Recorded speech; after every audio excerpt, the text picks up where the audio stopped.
Hello guys, a very good morning to all of you. स्वागत है आप सभी का ऑनलाइन स्टडी एकेडमी में। आज डेट है 6 जनवरी 2021 और आज हम 5 और 6 जनवरी दोनों ही दिन के इंपॉर्टेंट करंट अफेयर्स डिस्कस करने वाले हैं। तो आइए शुरू करते हैं।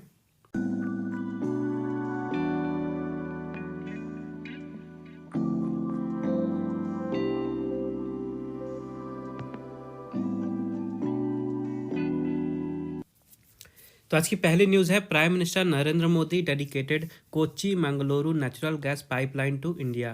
प्रधानमंत्री नरेंद्र मोदी जी ने कोच्चि मंगलुरु प्राकृतिक गैस पाइपलाइन को भारत को समर्पित किया है। तो अभी हाल ही में प्रधानमंत्री नरेंद्र मोदी जी ने कोच्चि और मंगलुरु के बीच में एक नेचुरल गैस पाइपलाइन है, उसका निर्माण पूरा हुआ है और उसको भारत को समर्पित किया है। और जो भारत सरकार का इनिशिएटिव है one nation one gas grid, इस इनिशिएटिव के लिए ये एक अच्छा इंपॉर्टेंट माइलस्टोन माना जा रहा है। और इस ओकेज़न में प्रधानमंत्री नरेंद्र मोदी जी ने कहा कि जो केरला और कर्नाटका के पीपल्स हैं, वहाँ के लोग हैं, उनके लिए काफ़ी इम्पॉर्टेंट माइलस्टोन है ये। और जो दो स्टेट हैं, जैसे कि ये कोच्चि है केरला में और मंगलुरु है कर्नाटका में, तो दोनों ही स्टेट्स को नेचुरल गैस पाइपलाइन के थ्रू जोड़ा गया है। और इससे जो दोनों ही स्टेट की इकोनॉमी है वो उसमें इम्पैक्ट पड़ेगा और उनमें पॉजिटिव ग्रोथ देखा जाएगा दोनों ही स्टेट के इकोनॉमीज़ में। तो ये जो पाइपलाइन है ये 444 किलोमीटर लंबी है और इस पाइपलाइन के थ्रू जो कोच्चि का liquefied natural gas regasification terminal है, यहाँ से नेचुरल गैस जाएगी मंगलुरु। और रास्ते में ये कौन कौन से और डिस्ट्रिक्ट से प्लेसेस से जाएगी, तो एर्नाकुलम, पलक्कड़, त्रिशूर, मालापुरम, कन्नूर, कोझिकोडे और कसारागोड। तो इन डिस्ट्रिक्ट को भी बेनिफिट होने वाला है इस गैस लाइन प्रोजेक्ट से। और इस गैस लाइन प्रोजेक्ट का जो कॉस्ट है, एवरेज कॉस्ट ये है 5,750 करोड़ रुपए और इसे बनाया गया है गेल के द्वारा। गेल यानी कि gas authority of India limited. Next update है, prime minister Narendra Modi inaugurated the national metrology conclave 2021। प्रधानमंत्री नरेंद्र मोदी जी ने नेशनल मेट्रोलॉजी कॉन्क्लेव 2021 का उद्घाटन किया है। तो अभी हाल ही में CSIR NPL यानी कि council of scientific and industrial research national physical laboratory द्वारा आयोजित किया गया था नेशनल मेट्रोलॉजी कॉन्क्लेव 2021 और ये इसको इनॉग्रेशन किया है प्रधानमंत्री नरेंद्र मोदी जी ने। और इस साल इसके लिए थीम रखी गई थी metrology for the inclusive growth of the nation. Okay, theme important है, थीम याद रखिएगा, metrology for the inclusive growth of the nation. उसके बाद मेट्रोलॉजी आपको समझ में आ रहा होगा मेट्रोलॉजी होता क्या है। तो जो मेज़रमेंट होते हैं, ओके, मेज़रमेंट्स की स्टडी को, मेज़रमेंट्स की पढ़ाई को कहा जाता है मेट्रोलॉजी। तो इसी के कॉन्क्लेव, इसी पे बेस्ड कॉन्क्लेव का इनॉग्रेशन किया है प्रधानमंत्री नरेंद्र मोदी जी ने। और इसी कॉन्क्लेव के एक पार्ट के रूप में प्रधानमंत्री नरेंद्र मोदी जी ने नेशनल एटॉमिक टाइम स्केल और उसके साथ ही भारतीय निर्देशक द्रव्य, इसको भी डेडिकेट किया है नेशन को। और इसके साथ ही नेशनल इन्वायरमेंटल स्टैंडर्ड्स लेबोरेटरी के लिए आधारशिला भी रखी गई है नरेंद्र मोदी जी के द्वारा। उसके बाद ये नेशनल एटॉमिक टाइम स्केल क्या होता है, तो ये एक तरह का स्केल है जिसका यूज़ करके जो इंडियन स्टैंडर्ड टाइम है इसमें 2.8 नैनो सेकेंड की एक्यूरेसी लाई जा सकती है। ओके, और जो भारतीय निर्देशक द्रव्य है इसका काम क्या है, तो ये इंडियन स्टैंडर्ड टाइम में जो भी ये एक्यूरेसी आएगी तो उसका टेस्टिंग और उसकी कैलिब्रेशन करने में ये हेल्प करेगा और सपोर्ट करेगा। ओके, तो इससे होगा क्या कि जब इंडियन स्टैंडर्ड टाइम है तो इसमें 2.8 नैनो सेकेंड की और भी ज़्यादा एक्यूरेसी आ रही है, तो जो इंटरनेशनल स्टैंडर्ड टाइम है तो इसके और भी करीब आ जाएगा इंडियन स्टैंडर्ड टाइम। और काफ़ी सारे फील्ड्स में इसको फ़ायदा होगा इसका, जैसे कि ब्रॉडकास्टिंग के फील्ड में हो गया, कम्युनिकेशन के फील्ड में हो गया, ओके, वेदर फॉरकास्टिंग के फील्ड में हो गया। तो इन सारी चीज़ों के फील्ड में काफ़ी फ़ायदा होने वाला है इस एक्यूरेसी के बाद। नेक्स्ट अपडेट है, world Braille day was observed on 4 जनवरी। विश्व ब्रेल दिवस 4 जनवरी को मनाया गया। तो ये दिन सबसे पहली बार 2019 में मनाया गया था और इस साल ये तीसरी बार, ओके, थर्ड टाइम मनाया जा रहा है। ओके, थर्ड टाइम मनाया जा रहा है विश्व ब्रेल दिवस। और ब्रेल से आपको समझ में आ रहा होगा ब्रेल क्या है। ब्रेल वो लिपि होती है जो कि ऐसे लोगों के लिए यूज़ किया जाता है जो कि या तो ब्लाइंड होते हैं पूरी तरह से या पार्सली साइड जिनकी अफेक्टेड रहती है। ओके, तो ऐसे लोग ब्रेल लिपि का, ब्रेल लैंग्वेज का यूज़ करते हैं कम्युनिकेशन के लिए। तो उसी के इम्पोर्टेंस के बारे में अवेयरनेस फैलाने के लिए, यानी जागरूकता फैलाने के लिए ये दिन मनाया जाता है। इसके अलावा 4 तारीख ही क्यों चुनी गई, तो जो ब्रेल लिपि के इन्वेंटर थे लुइस ब्रेल के, उनकी बर्थ एनिवर्सरी होती है 4 जनवरी को, इसीलिए 4 जनवरी को हर साल मनाया जाता है विश्व ब्रेल दिवस। नेक्स्ट अपडेट है, Kerala will host the 4th global Ayurveda festival 2021। Kerala चौथे वैश्विक आयुर्वेद महोत्सव 2021 की मेजबानी करेगा। तो 2021 का ये जो वैश्विक आयुर्वेद महोत्सव है, ये चौथा एडिशन होगा इस फेस्टिवल का, और इस इवेंट को ऑर्गेनाइज कराया जाएगा केरला में 12 से लेकर 19 मार्च 2021 तक। इसको ऑर्गेनाइज कराया जाएगा centre of innovation in science and social action यानी CISSA, उसके साथ ही Ayurveda medical association of India यानी AMAI, उसके साथ ही the Ayurveda hospital management association, और उसके साथ ही सेंट्रल गवर्नमेंट और स्टेट गवर्नमेंट के अलग अलग डिपार्टमेंट्स के द्वारा। और इसका काम क्या होगा, क्यों ऑर्गेनाइज कराया जा रहा है इस फेस्टिवल को, तो पूरे विश्व भर में ग्लोबली वैश्विक स्तर पे आयुर्वेदा को किस तरह से और भी आगे बढ़ाया जा सकता है, किस तरह से आयुर्वेदा का डेवलपमेंट किया जा सकता है, तो इन्हीं सब चीज़ों के बारे में डिस्कशन करने के लिए इस फेस्टिवल को ऑर्गेनाइज कराया जाएगा। कहाँ पे, केरला में। बात करें केरला की, यहाँ की कैपिटल है तिरुवनंतपुरम, चीफ मिनिस्टर है पिनाराई विजयन, और गवर्नर है आरिफ मोहम्मद खान। नेक्स्ट अपडेट है, इंडियन ऑयल कॉरपोरेशन स्टार्टेड प्रयास initiative for weaker sections of society. Indian oil corporation ने समाज के कमज़ोर वर्गों के लिए प्रयास पहल शुरू की है। तो इंडियन ऑयल कॉरपोरेशन है IOCL, Indian oil corporation limited, इन्होंने अभी हाल ही में एक इनिशिएटिव शुरू किया है जिसका नाम दिया गया है प्रयास। ओके, पहल का नाम याद रखेगा, प्रयास। और ये लॉन्च किया गया है, शुरू किया गया है जो भी समाज के कमज़ोर वर्ग के पीपल्स हैं, वीकर सेक्शन है सोसाइटी का, उनके लिए। तो स्टार्टिंग में जो इनका पायलट प्रोजेक्ट है शुरुआती तौर पे, दिल्ली में जो भी IOC यानी इंडियन ऑयल कॉरपोरेशन के जो फ्यूल स्टेशंस हैं, उनके आसपास रहने वाले जो भी वीकर सेक्शन के लोग हैं, गरीब लोग हैं, कमज़ोर वर्ग के, तो उनको हेल्प दी गई। जो भी स्टाफ पर्सन थे, IOC के स्टाफ पर्सन थे, उन्होंने रात को विज़िट किया जहाँ पे भी गरीब लोग रह रहे हैं, और उनको अलग अलग चीज़ें डिस्ट्रीब्यूट की, जैसे कि ब्लैंकेट यानी कि कंबल डिस्ट्रीब्यूट किए। IOC ने एक मिस्ड कॉल फैसिलिटी भी लॉन्च की है, एक इनिशिएटिव शुरू किया है जिसमें ये नंबर दिया हुआ है 8454955555। इस नंबर पे मिस कॉल करके जो भी LPG सिलेंडर के ग्राहक हैं IOC के, वो अप्लाई कर सकते हैं LPG रिफिलिंग के लिए। ओके, तो ये जो सर्विस है पूरी तरह से फ्री ऑफ कॉस्ट है, और इसे, ये जो सर्विस है मिस कॉल सर्विस, इसे लॉन्च किया है जो यूनियन मिनिस्टर हैं ऑयल के, धर्मेंद्र प्रधान जी ने। कहाँ पे लॉन्च किया है, भुवनेश्वर में। और कुछ ही समय में यानी कुछ ही दिनों बाद ये जो सर्विस है ये पूरे भारत में, पूरे कंट्री में लागू कर दी जाएगी। नेक्स्ट अपडेट है, Delhi government will set up Tamil academy to protect Tamil language and culture.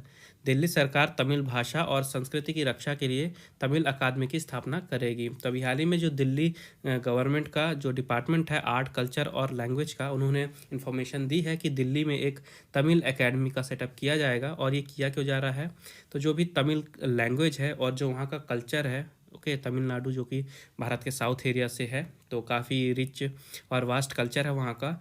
तो वहाँ का जो लैंग्वेज है और कल्चर है उसको प्रोटेक्ट करने के लिए और उसको प्रमोट करने के लिए दिल्ली में इस तमिल एकेडमी का सेटअप किया जा रहा है, इसकी स्थापना की जा रही है। तो यहाँ के वाइस चेयरमैन के रूप में संगम एन राजा जी को अपॉइंट कर दिया गया है इस एकेडमी का। और बात करें दिल्ली की, तो यहाँ के चीफ मिनिस्टर हैं अरविंद केजरीवाल, गवर्नर हैं अनिल बैजल, और दिल्ली के आर्ट, कल्चर और लैंग्वेज के मिनिस्टर हैं मनीष सिसोदिया जी। नेक्स्ट अपडेट है, Jammu and Kashmir and NAFED signed MOU to improve horticulture marketing. Jammu Kashmir और NAFED ने बागवानी विपणन में सुधार के लिए समझौता ज्ञापन पर हस्ताक्षर किए हैं। तो सबसे पहले NAFED जान लीजिए क्या है। NAFED का फुल फॉर्म है national agricultural cooperative marketing federation of India limited. तो इसी NAFED के साथ जम्मू और कश्मीर की गवर्नमेंट ने एक MOU साइन किया है जो जम्मू और कश्मीर का हॉर्टिकल्चर यानी बागवानी मार्केटिंग है उसके इम्प्रूवमेंट के लिए। तो इसमें होगा क्या कि जो NAFED है और जो जम्मू और कश्मीर की सरकार है, दोनों ही मिलकर काम करेंगे। जो भी वहाँ के फ्रूट्स हैं, क्रॉप्स हैं, जो भी वहाँ के एग्जॉटिक या नॉन सीजनल वेजिटेबल्स हैं और फ्लावर्स हैं, जो भी चीज़ें हैं यूनिक जम्मू और कश्मीर की, तो उनको ब्रांडिंग प्रदान की जाएगी, उनको एक ब्रांड बनाया जाएगा और पूरे इंडिया में और इंडिया के बाहर भी उनको सेल किया जाएगा। एक तरह से उनका अलग से मार्केट तैयार किया जाएगा, तो इस तरह से उनको प्रमोट किया जाएगा। तो इसके लिए NAFED 1700 करोड़ रुपए इन्वेस्ट करेगी और लगभग 5500 हेक्टेयर से भी ज़्यादा लैंड में हाई डेंसिटी प्लांटेशन किया जाएगा NAFED के द्वारा आने वाले 5 सालों में। बात करें नेफेड की तो यहाँ के चेयरमैन हैं विजेंद्र सिंह और इसका हेडक्वार्टर है न्यू दिल्ली में। और जम्मू कश्मीर की बात करें तो इसको यूनियन टेरिटरी का स्टेटस मिला था 31 अक्टूबर 2019 को। यहाँ के लेफ्टिनेंट गवर्नर है मनोज सिन्हा जी और समर कैपिटल है श्रीनगर, विंटर कैपिटल है जम्मू। नेक्स्ट अपडेट है US passes the Malala Yousafzai scholarship act for Pakistani women. America ने पाकिस्तानी महिलाओं के लिए मलाला यूसुफजई छात्रवृत्ति अधिनियम पारित किया है। तो ये जो स्कॉलरशिप एक्ट है ये उन महिलाओं के लिए हैं जो कि पाकिस्तान से बिलोंग करती हैं और यूएसए में अपनी हायर एजुकेशन के लिए जा रही हैं, तो उनको स्कॉलरशिप प्रदान करने के लिए ये स्कॉलरशिप एक्ट लाया गया है। तो जो यूएस की कांग्रेस है उन्होंने पास कर दिया है मलाला यूसुफजई स्कॉलरशिप एक्ट, ताकि जो पाकिस्तानी वुमेन हैं उनके लिए स्कॉलरशिप बढ़ाई जा सके यूएसए में उनकी हायर एजुकेशन के लिए। उसके अलावा ये जो बिल है अब यूनाइटेड स्टेट सेनेट से तो पास हो चुका है, लेकिन अब ये जो बिल है ये जाएगा वाइट हाउस में, क्योंकि जो अभी यूएसए के प्रेसिडेंट है डोनाल्ड ट्रम्प जी, उनके साइन चाहिए और जब उनके साइन हो जाएंगे उसके बाद ये एक लॉ बन जाएगा। और बात करें मलाला यूसुफजई कौन थी, तो काफ़ी फेमस पर्सनालिटी थी, इनके बारे में आपको पता होगा। ये यंगेस्ट पर्सन है जिन्हें नोबेल प्राइज़ मिला था 2014 में। इन्होंने नोबेल पीस प्राइज़ को शेयर किया था भारत के कैलाश सत्यार्थी जी के साथ। नेक्स्ट अपडेट है Asian development bank signed $100 million to boost power supply in Bengaluru. एशियाई विकास बैंक ने बेंगलुरु में बिजली आपूर्ति को बढ़ावा देने के लिए $100 मिलियन के लोन पर हस्ताक्षर किए हैं। तो अभी हाल ही में एडीबी यानी कि एशियन डेवलपमेंट बैंक ने बेंगलुरु सिटी में जो पावर डिस्ट्रीब्यूशन सिस्टम है उसको मॉडर्नाइज करने के लिए और उसको अपग्रेड करने के लिए $100 मिलियन लोन को अप्रूवमेंट दिया है। $100 मिलियन यानी लगभग 730 करोड़ रुपए के। तो ये लोन दिया गया है बेंगलुरु सिटी की जो पावर डिस्ट्रीब्यूशन सिस्टम है उसको अपग्रेड करने के लिए। और इस प्रोजेक्ट के साथ ही साथ पैरेलल में अंडरग्राउंड में वहाँ पे 2800 किलोमीटर लंबी ऑप्टिकल फाइबर केबल्स भी बिछाई जाएंगी, ताकि वहाँ पे जो कम्युनिकेशन नेटवर्क है उसको और भी ज़्यादा मजबूत किया जा सके। तो ये दोनों चीज़ पैरेलली चलेंगी। बात करें बेंगलुरु की तो ये कैपिटल है कर्नाटका की, जहाँ के चीफ मिनिस्टर हैं BS येदियुरप्पा, गवर्नर हैं वाजूभाई वाला। और एशियाई विकास बैंक की स्थापना हुई थी 1966 में। इसका हेडक्वार्टर है मनीला फिलीपींस में और प्रेसिडेंट हैं मसात्सुगु असाकावा। नेक्स्ट अपडेट है Harshvardhan release the action agenda for आत्मनिर्भर भारत रिपोर्ट। हर्षवर्धन जी ने एक्शन एजेंडा फॉर आत्मनिर्भर भारत रिपोर्ट जारी किया है। तो हर्षवर्धन जी भारत के यूनियन मिनिस्टर हैं साइंस एंड टेक्नोलॉजी के, उसके साथ ही अर्थ साइंसेस के, उसके साथ ही हेल्थ एंड फैमिली वेलफेयर के भी यूनियन मिनिस्टर हैं। और ये जो रिपोर्ट है एक्शन एजेंडा फॉर आत्मनिर्भर भारत, इसे रिलीज़ किया है अभी हर्षवर्धन जी ने। और ये जो रिपोर्ट है ये प्रिपेयर की गई है technology information forecasting and assessment council यानी कि TIFAC के द्वारा। और इस रिपोर्ट में है क्या, इस रिपोर्ट में ये चीज़ें रिकमेंड की गई हैं कि जो भारत की इकोनॉमी है, जो यहाँ की आर्थिक व्यवस्था है, किस तरह से इसको लोकल लेवल पे और वैश्विक स्तर पे यानी ग्लोबल लेवल पे किस तरह से इसको वापस से रिवाइव किया जा सकता है। आपको सभी को पता है अभी जैसे पेंडेमिक चल रहा था, बीच में लॉकडाउन हुआ तो लगभग पूरे विश्व भर की ही जो इकोनॉमी है पूरी तरह से ध्वस्त हो चुकी थी, काफ़ी ख़राब हालत थी। तो इस रिपोर्ट में यही सारे रिकमेंडेशन दी गई हैं कि जो भारत की इकोनॉमी है इसको लोकल लेवल पे भी और ग्लोबल लेवल पे भी किस तरह से वापस से रिवाइव किया जा सकता है। नेक्स्ट अपडेट है इंडिया बिकम्स को chair of Asia protected areas partnership that is APAP। Bharat Asia संरक्षित क्षेत्र भागीदारी यानी कि APAP का सह अध्यक्ष बना है। तो ये जो APAP है यानी कि Asia protected area partnership, okay, इसको चेयर किया जाता है यानी इसका अध्यक्ष होता है IUCN यानी कि international union for conservation of nature. तो IUCN इसकी अध्यक्षता करता है और अभी हाल ही में भारत को इसकी सह अध्यक्षता के लिए चुना गया है।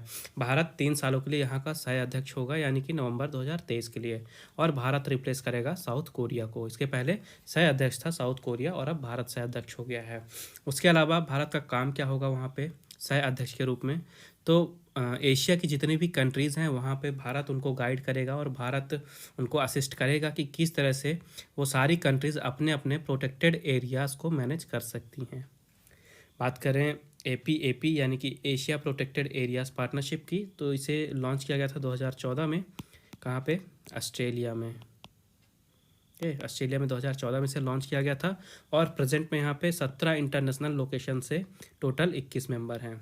और IUCN यानी कि international union for conservation of nature की बात करें तो इसका हेडक्वार्टर है स्विट्ज़रलैंड के ग्लैंड में। CEO हैं ग्रेथेल एग्विलर और इसकी स्थापना हुई थी 1948 में। नेक्स्ट अपडेट है Dhanush has been conferred with best actor at Dada Saheb Phalke award south 2020। धनुष को दादा साहब फाल्के अवार्ड साउथ 2020 में सर्वश्रेष्ठ अभिनेता के रूप में सम्मानित किया गया है। तो अभी हाल ही में दादा साहब फाल्के अवार्ड्स साउथ 2020 के लिए दिए गए हैं, अनाउंस किए गए हैं। और ये जो अवार्ड हैं ये साउथ इंडस्ट्री के लिए दिए गए हैं, मेनली 4 स्टेट्स के लिए। 4 जो आपने देखी होंगी साउथ की सबसे ज़्यादा लैंग्वेजेस चलती हैं, तेलुगु सिनेमा, तमिल सिनेमा, कन्नड़ और मलयालम फिल्म्स। तो इन 4 लैंग्वेज की फिल्म्स के लिए अवार्ड दिया गया है। तो तमिल लैंग्वेज में बात करें तो बेस्ट एक्टर का अवार्ड मिला है धनुष को। बेस्ट एक्ट्रेस बनी है ज्योतिका। तेलुगु में बात करें तो बेस्ट एक्टर बने हैं नवीन पोलिशेट्टी। बेस्ट एक्ट्रेस बनी है राश्मिका मंदन्ना। कन्नड़ में बात करें तो बेस्ट एक्टर बने हैं रक्षित शेट्टी और बेस्ट एक्ट्रेस बनी है तान्या होप। और मलयालम में बात करें तो बेस्ट एक्टर बने हैं सूरज वेंजारा मोडू और बेस्ट एक्ट्रेस बनी है पार्वती थिरुवोथु। नेक्स्ट अपडेट है bank of Baroda launches WhatsApp banking. Bank of Baroda ने व्हाट्सएप बैंकिंग शुरू किया है।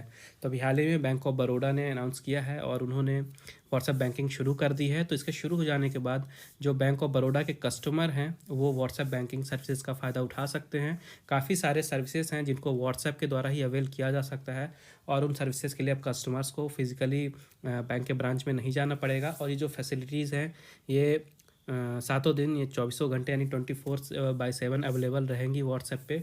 और जितनी भी बेसिक क्वेरीज़ हैं कस्टमर्स की ये व्हाट्सएप के थ्रू ही सॉल्व हो जाएंगी। तो आइए देखते हैं कुछ फैसिलिटीज़ जो मिलेंगी यहाँ पे व्हाट्सएप के थ्रू। तो जैसे कि mini statement, balance inquiry, check का स्टेटस उसकी इंक्वायरी, डेबिट कार्ड को ब्लॉक करना, चेकबुक के लिए रिक्वेस्ट करना, ओके, जो भी बैंक के लेटेस्ट प्रोडक्ट और सर्विसेज हैं उनसे रिलेटेड इन्फॉर्मेशन जानना। तो ये सारी चीज़ें अब व्हाट्सएप बैंकिंग के थ्रू ही की जा सकती हैं। बात करें बैंक ऑफ बड़ौदा की तो इसकी स्थापना हुई थी 1908 में। इसका हेडक्वार्टर है वडोदरा गुजरात में। चेयरमैन है हसमुख अधिया। MD और CEO हैं संजीव चड्ढा और टैगलाइन है India's international bank. Next update है Tata power partnered with SIDBI to provide financing schemes for MSME in roof top solar segment. Tata power ने छत पर सौर खंड में MSME के लिए वित्त पोषण योजना प्रदान करने के लिए सिडबी के साथ भागीदारी की है। तो अभी हाल ही में जो टाटा पावर है उन्होंने सिडबी यानी कि small industries development bank of India के साथ पार्टनरशिप की है। और इस पार्टनरशिप के तहत जो MSMEs हैं, जो माइक्रो स्मॉल और मीडियम इंटरप्राइजेज़ हैं, तो वो अगर अपने इंटरप्राइजेज़ में रूफ टॉप सोलर सेगमेंट का यूज़ करते हैं तो उनको फाइनेंसिंग स्कीम जो है वो प्रोवाइड कराई जाएगी इस पार्टनरशिप के तहत। बात करें सिडबी की तो फुल फॉर्म तो बता दिया मैंने, small industries development bank of India. इसकी स्थापना हुई थी 1990 में। हेडक्वार्टर है लखनऊ में और चेयरमैन और मैनेजिंग डायरेक्टर हैं देवेंद्र कुमार सिंह।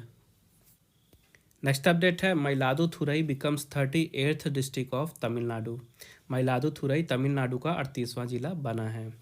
तो तमिलनाडु का 38वां जिला बना है, नाम याद रखिएगा मयिलादुथुरई। और तमिलनाडु की बात करें तो यहाँ की कैपिटल है चेन्नई।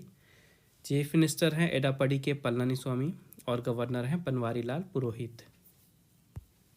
नेक्स्ट अपडेट है lieutenant general Tarun Kumar Aich takes over as director general of national cadets corps.